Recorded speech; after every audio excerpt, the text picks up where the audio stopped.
ব্যাপার হচ্ছে তিস্তা মহাপরিকল্পনা শুধুমাত্র এটাই যথেষ্ট না, কারণ আমরা জানি এটার মাধ্যমে আমরা শুধুমাত্র আমাদের বর্ষা মৌসুমের সমস্যা দূর করতে পারবো। আমাদের শুষ্ক মৌসুমের সমস্যার জন্য অবশ্যই ভারতের সাথে তিস্তা চুক্তি চাই। আমরা চাই বর্তমান সরকার ভারত সরকারকে স্ট্রং প্রেসার দেবে যে আমরা তিস্তা চুক্তি চাই। আমরা সরকারের কাছে চাই বর্তমান সরকার এই দাবিটির ব্যাপারে স্ট্রং পদক্ষেপ নেবে এবং আমরা সেটার ব্যাপারে শুধু আশ্বাস না, আমরা সুনির্দিষ্ট কিছু পদক্ষেপ বর্তমান সরকারের কাছে। ধন্যবাদ সম্মানিত ভাই, ধন্যবাদ আপনার কথা বলার জন্য। আসসালামু আলাইকুম।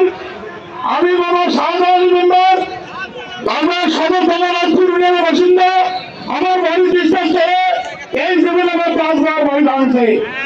5 বারের মধ্যে সন্তান আমি এই গড়াল তিস্তা বর্ষাকালে